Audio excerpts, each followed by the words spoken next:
Welcome back. RPS की online class में आपका एक बार फिर से स्वागत है। पिछले लेक्चर में हम लोगों ने जहाँ छोड़ा था लेक्चर कूलाम का नियम डिस्कस किया था और कहा था इसके बाद एक बहुत ही इम्पोर्टेंट लेक्चर होने वाला है जो है कूलाम के नियम का वेक्टर रूप क्या है, वेक्टर फॉर्म, सदिश रूप कूलाम के नियम का। उसी पे आज हम चर्चा करेंगे।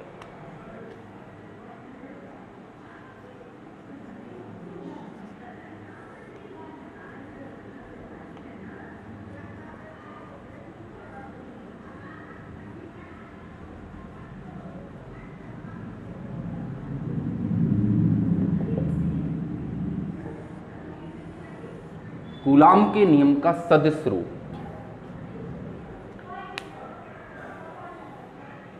क्योंकि कूलाम के नियम में बल को बताया गया है और बल आप जानते हैं एक सदिश राशि होती है, तो उसका सदिश रूप भी देखना है। हम लोग ने एक साधारण रूप जो कूलाम के नियम का देखा था, F बराबर 1/4 pi epsilon 0 Q1 Q2 upon R²। ये कूलाम के नियम का हमने एक सिंपल रूप देखा था, पढ़ा था। लेकिन इसको हम वेक्टर रूप में कैसे कन्वर्ट करेंगे, क्या है इसका वेक्टर स्वरूप, वो अपन आज पढ़ते हैं।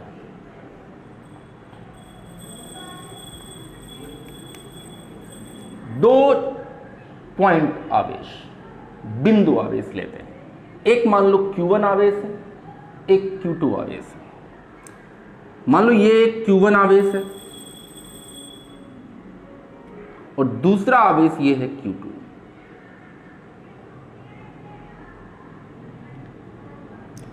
यहां कोई हम कह रहे हैं एक मूल बिंदु है, ये मूल बिंदु है O।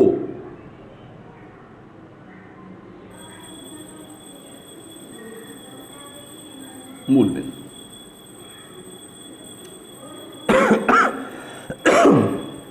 इन दोनों आवेशों की स्थितियां अलग अलग हैं इन मूल बिंदु के सापेक्ष। जैसे हम कहें कि Q1 की स्थित सदिश जो है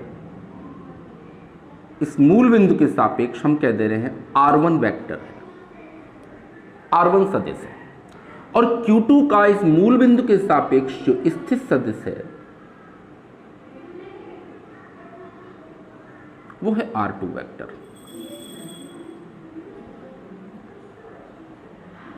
ये हम 11वीं में पढ़ चुके हैं स्थित सदिश।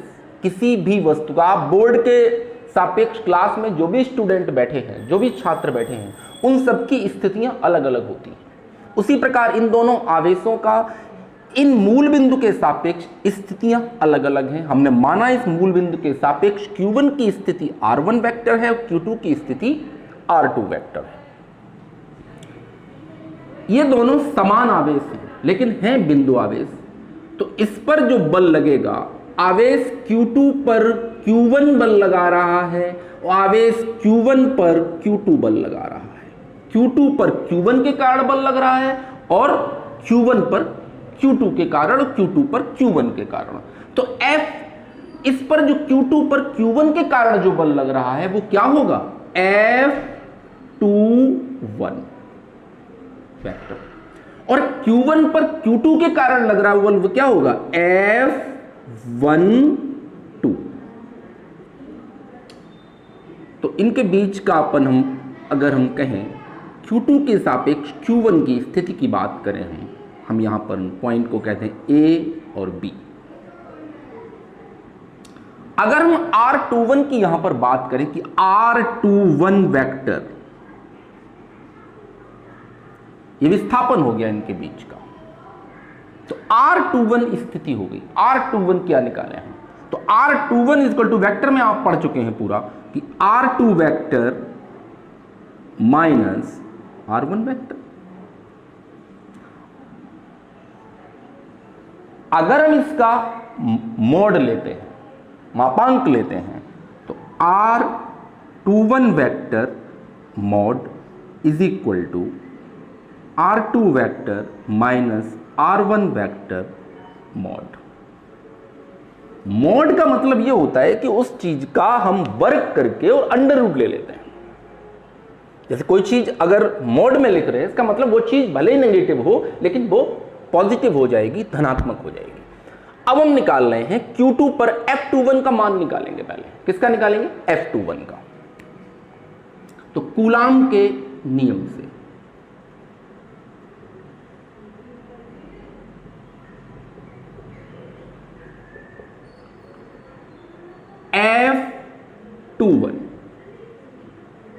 F21 क्या होगा?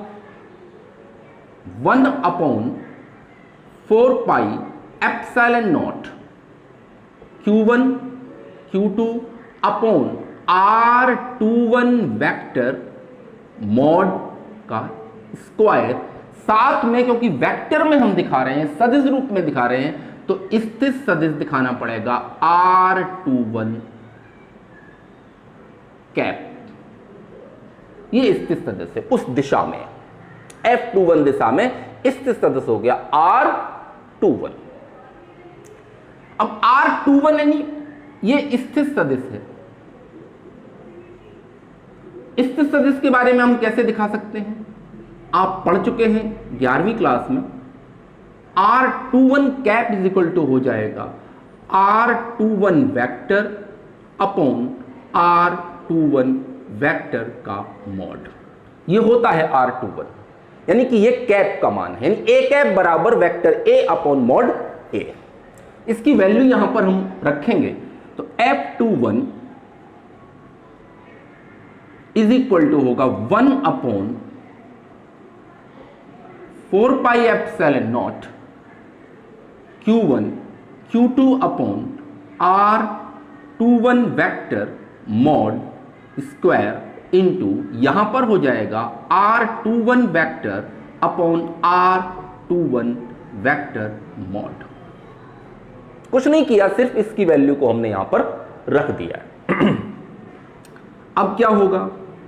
F21 vector is equal to 1/4πε0 Q1 Q2 upon यहां हो गया R21 वेक्टर मॉड, और क्या हो जाएगा? Q और R21 वेक्टर।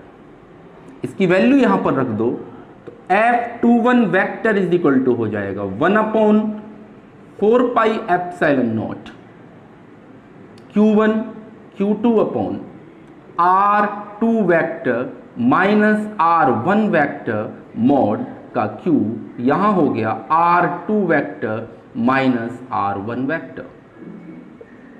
Equation number 4। ये हमने F21 निकाल लिया। इसी प्रकार हम F12 निकालेंगे। क्या निकालेंगे? F12। नहीं आया समझ में? F21 निकाल लिया, Q2 पर Q1 के कारण लगने वाले बल को हमने निकाल लिया। अब Q1 पर Q2 के कारण लगने वाला बल F12 निकालेंगे। इसी प्रकार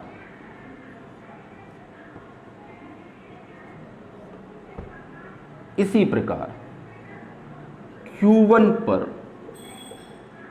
लगने वाला बल F12, इसमें हम इतना डिटेल में नहीं जाएंगे क्योंकि फिर डिटेल में जाएंगे डेरिवेशन बहुत बड़ा हो जाएगा।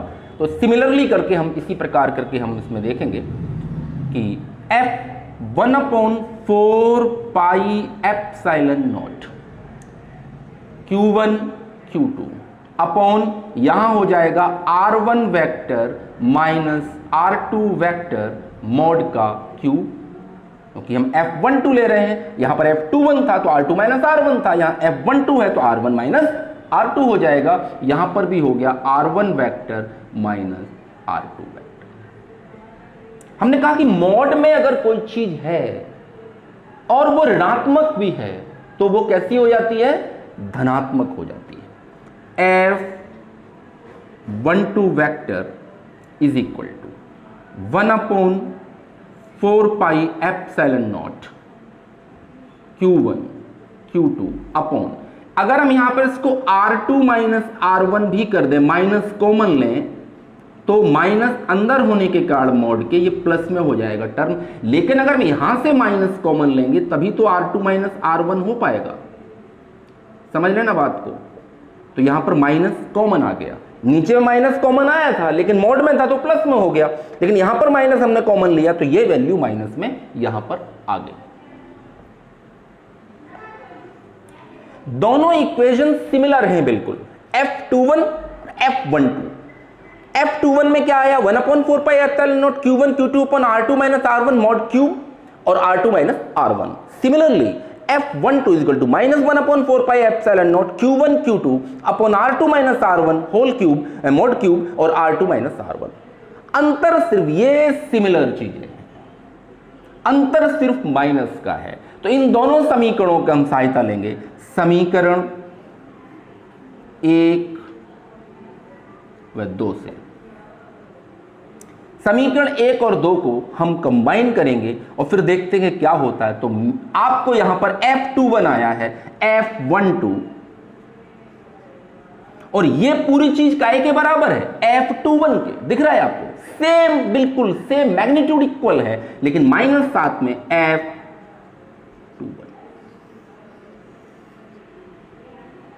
ये क्या बता रहा है? ये बहुत कुछ बता रहा है आपको कि दो आवेशों के बीच एक दूसरे के कारण लगने वाला विद्युत बल परिमाण में बराबर लेकिन दिशा में एक दूसरे के विपरीत होते हैं, चाहे आवेशों पर कैसा भी आवेश क्यों ना हो, वो विपरीत प्रकृति के हो या समान प्रकृति के हो, उनका परिमाण कुछ भी हो, इससे कोई फर्क नहीं पड़ने वाला।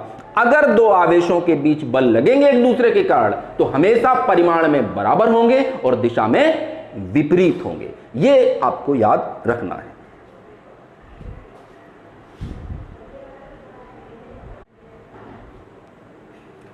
तो हमने जो निकाल लिया है कि F12 vector is equal to minus F21 vector, ये हमने वेक्टर के जो सदिश रूप है कूलाम के नियम का, उससे ये पता चल गया कि बल परिमाण में समान पर विपरीत होते हैं। यह ऐसा ही नियम हमने Newton third law of motion में देखा था, सेम चीज है, एक दूसरे के बिल्कुल सिमिलर है।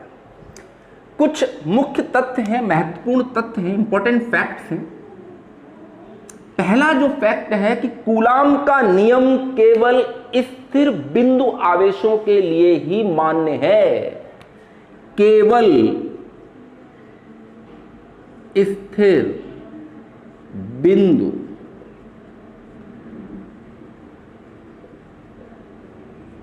आवेशों के लिए है,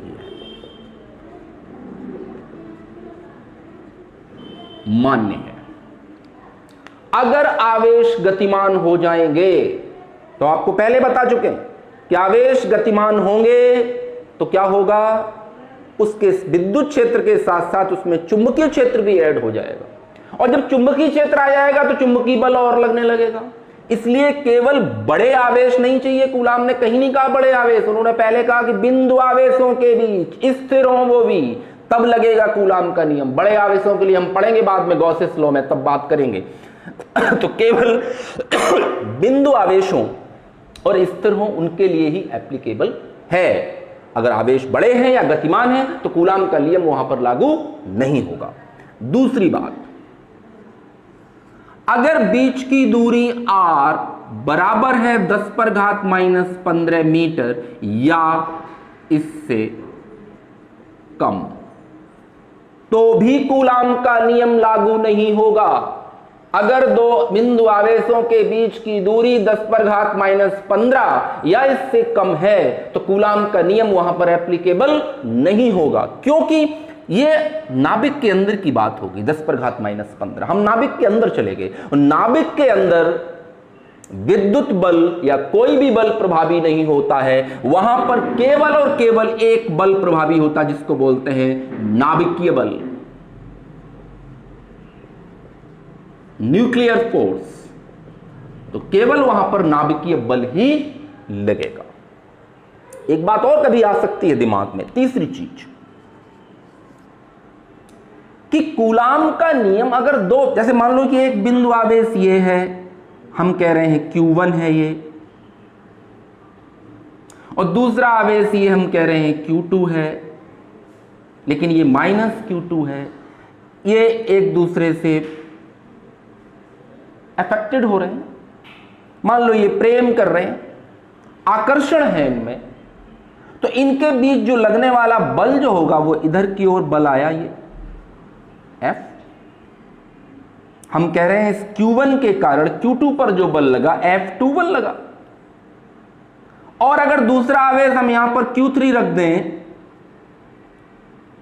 ये भी माइनस Q3 है, तो इसके कारण Q1 के कारण Q3 पर लगने वाला बल क्या होगा, ये F हो जाएगा 3-1। तो क्या इस आवेश के उपस्थिति के कारण इस बल पर कोई प्रभाव पड़ेगा? नहीं पड़ेगा, क्योंकि कूलाम के नियम में ये कहीं भी जिक्र नहीं है और ऐसा होता भी नहीं है। कोई दूसरा आवेश के आसपास रखा हुआ है, कोई भी आवेश, एक आवेश की बात नहीं कर रहे अभी, आप बहुआवेशों के कारण विद्युत बल पढ़ेंगे, तो और भी आवेश अगर आसपास रखे हो तो दो आवेशों के बीच लगने वाला जो कूलामीय बल है उस पर वो आवेश कोई भी प्रभाव नहीं डालेगा, क्योंकि ये पूरी तरह से जो फोर्स लगेगा वो लगेगा, F21 लगेगा। इस फोर्स में कोई परिवर्तन नहीं होगा, भले ये आवेश हो, यहां पर चौथा आवेश ले ले, पांचवा ले ले, कोई फर्क नहीं पड़ता है। चौथी बात, कूलाम का नियम केंद्रीय बल है, सेंट्रल फोर्स है, संरक्षी बल है, व्युत्क्रम वर्ग नियम का पालन करता है, यानी सेंट्रल फोर्स है, कंजर्वेटिव फोर्स है एंड इनवर्स स्क्वायर लॉ, यानी कि केंद्रीय बल भी है, एक बिंदु की ओर लगता है, संरक्षी बल है और व्युत्क्रम वर्ग नियम का पालन करता है। ये कूलाम के नियम से संबंधित तथ्य हो गए हैं, इनको आप ध्यान रखना पड़ेगा। चलिए एक प्रॉब्लम पे आते हैं अपन। अभी वेक्टर रूप हमने पढ़ा है, दो आवेश हैं, Q1 है, Q2 है। Q1 2 माइक्रो कूलाम है, इसकी जो स्थित सदिश दिए हैं वो 2 मीटर 1 मीटर, ये निर्देशांक दिए रखे हैं, यानी x अक्ष पे 2 मीटर दूरी है, y अक्ष पर 1 मीटर है। Q2 -5 माइक्रो कूलाम का है और इस पर जो इसकी स्थिति दे रखी है, इनकी निर्देशांक, यानी x अक्ष पर -2 मीटर, y अक्ष पर 4 मीटर, ये आपको दे रखे हैं। और ये कह रहा है कि Q2 पर Q1 के कारण लगने वाला बल पूछ रहा है। तो Q1 तो आपको सॉल्यूशन अगर हम इसका करते हैं,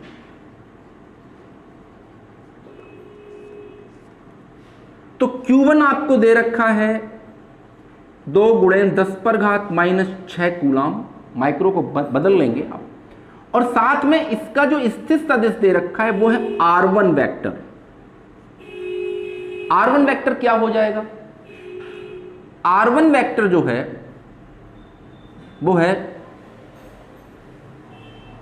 2i cap plus j cap. देख लें आप, i कैप j कैप के फॉर्म में हमने लिखा है। आपको पता है जब कोऑर्डिनेट हम पढ़ते हैं वहां पर वेक्टर फॉर्म देखते हैं, तो वेक्टर फॉर्म में ये एक स्थिति होती है, ये x अक्ष होता है, ये y अक्ष होता है, ये z अक्ष होता है।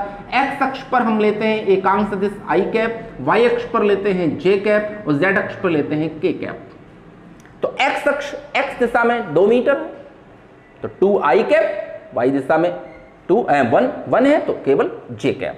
इसी प्रकार Q2 आपको दे रखा -5 माइक्रो कूलाम है, कन्वर्ट करेंगे कूलाम में 10⁻⁻6 कूलाम, और यहां पर R2 वेक्टर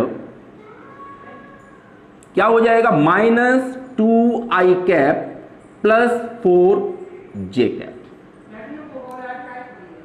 तो R1 वेक्टर और R2 वेक्टर अपन ने निकाल लिए क्या होंगे। Q1 Q2 पता है, लेकिन कह क्या रहा है, Q1 के कारण Q2 पर लगने वाला बल ज्ञात करो। Q1 के कारण Q2 पर, यहां पर वहां पर हमने दोनों आवेश समान लिए थे, यहां पर आवेश समान नहीं है। यहां पर एक ऋणात्मक आवेश है, एक धनात्मक आवेश है। अगर हम कह दें ये Q1 आवेश है, ढंग से समझ लेना इस बात को, और ये Q2 आवेश है, तो अब Q2 तो नेगेटिव है, तो इस पर इसके कारण कैसा बल लगेगा? आकर्षण बल लगेगा। ये लगा फोर्स F21, लेकिन ये फोर्स जो लग रहा है, बल लग रहा है F21 Q2 पर, उसकी दिशा इस दिशा में जो R21 न हो करके R12 एकांक सदिश की दिशा में होगा। ये ध्यान रखना, उस दिशा में होता तो हम R21 लेते इसके लिए, लेकिन F21 निकाल रहे हो, आपके दिमाग में कंफ्यूजन हो सकता है कि F21 निकाल रहे हैं तो R21 होना चाहिए, लेकिन नहीं, क्योंकि यहां पर ये आवेश ऋणात्मक है, ये धनात्मक है, इनके बीच का जो बल होगा वो आकर्षण कर होगा, और Q2 पर लगने वाला बल F21 की दिशा Q1 की ओर होगी, यानी R12 दिशा में लगेगा बल। अब आते हैं वेक्टर फॉर्म पर इसके, जो हमने आपको बताया था, F21 vector is equal to 1 upon 4 pi epsilon not Q1 Q2, mod में ले लो इनको, अपॉन क्या लिखेंगे यहां पर R12 वेक्टर, और यहां हो जाएगा ये मॉड का स्क्वायर, और यहां हो जाएगा R12 कैप।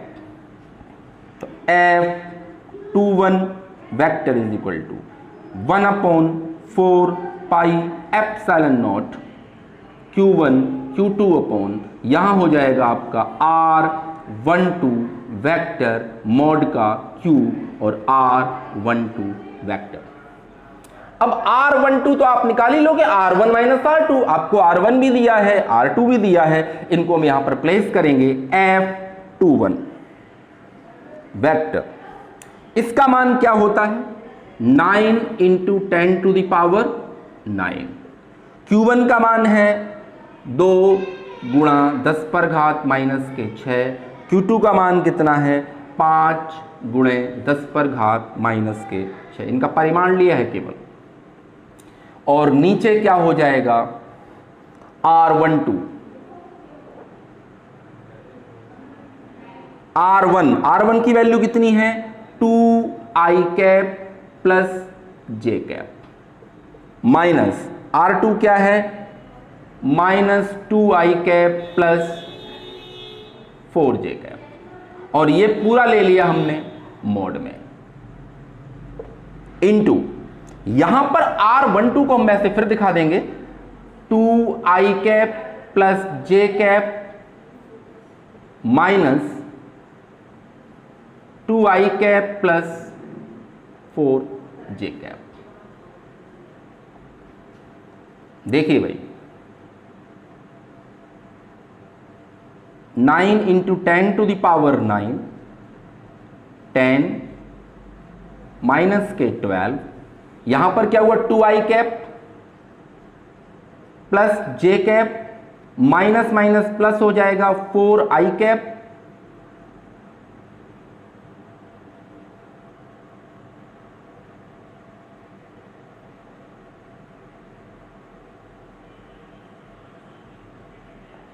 i कैप, और यहां पर हो गया माइनस 4j कैप, और ये हो गया मॉड का Q।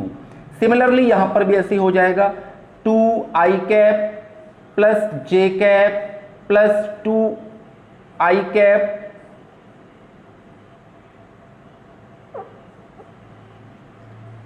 2i cap minus 4j cap. अब आप देखिए इधर, ये हो जाएगा 90 इंटू 10 टू द पावर, कितने यहां पर बचे? माइनस के 3, अपॉन 2i 4i हुआ, 4i cap minus 3j cap, mod का cube, 4i cap minus 3j cap. अब इसका मॉड कैसे निकालना है अपने को? मॉड आपको पता है अंडर रूट में लेना होता है। अगर इसका हम मॉड निकालेंगे 4i कैप माइनस 3 जे कैप, इसका अपन मॉड निकालोगे तो अंडर रूट में लेकर के इनका स्क्वायर कर दो, 4 4 जा 16 और ये प्लस में ही रहेगा, 3 3 जा 9, ये हो गया आपका 25। सो 25 का अंडर रूट हो जाएगा 5। अब 5 का क्यूब करोगे तो 125 आएगा। डायरेक्ट कर रहा हूं यहां पर 10 to the power -3 upon 125 into 4i cap minus 3j cap. This is the solution.